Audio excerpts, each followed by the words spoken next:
नारायण नारायण। आइए देवर्षि, स्वागत है।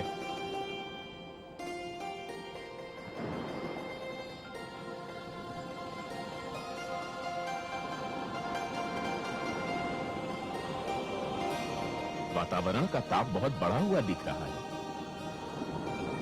किस विवाद ने ताप को बढ़ा दिया है? देवर्षि, आप ही निर्णय कीजिए।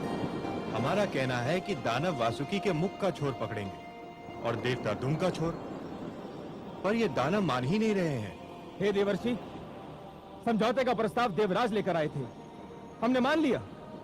अब हम प्रस्ताव रख रहे हैं तो देवराज क्यों नहीं मानते? उचित है, सर्वथा उचित है। देवराज, दानवराज का तर्क बुद्धिसंगत है। ये आप क्या कह रहे हैं देवर्षि? आप तो दानवों का पक्ष ले रहे हैं। मैं पक्ष नहीं ले रहा हूं देवराज, मैं तो वही कह रहा हूं जो न्याय संगत है। हे देवराज, शरीर में मुख श्रेष्ठ होता है या पांव? 100% मुख। वो ऊपर होता है, ऊंचा होता है, शरीर की पहचान बताता है। तो फिर तो श्रेष्ठ की ओर उसी को ही होना चाहिए जो स्वयं ही श्रेष्ठ हो। क्या कहना चाहते हैं आप देवर्षि?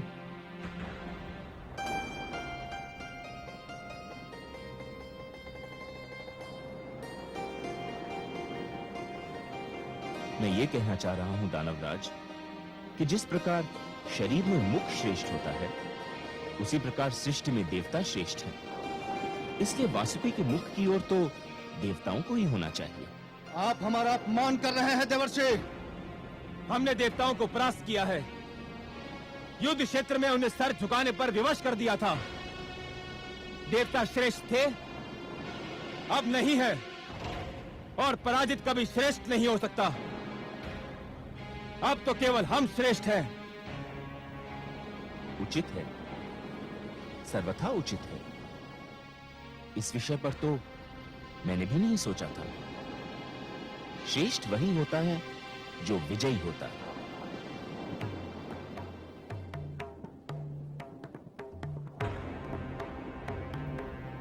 हे देवेंद्र, अब इस कटु सत्य को मान ही लीजिए कि विजयी होने के कारण दानव श्रेष्ठ हो चुके हैं।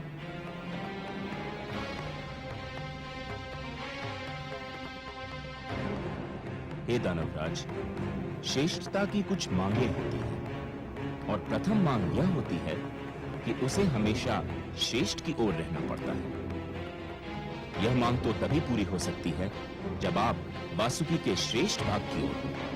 यदि श्रेष्ठ की यही मांग है तो हम वासुकी के मुख की ओर का पाला स्वीकार करते हैं।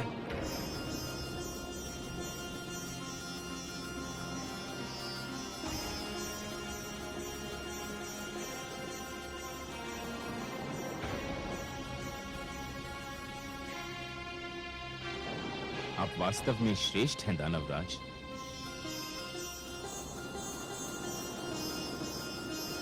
देवर्षि नारद की जय! देवर्षि नारद की जय! देवर्षि नारद की जय! नारायण नारायण। नारद के इस खेल से दानव थे अनजान, जीत हुई फिर ज्ञान की, हार गया अज्ञान। सागर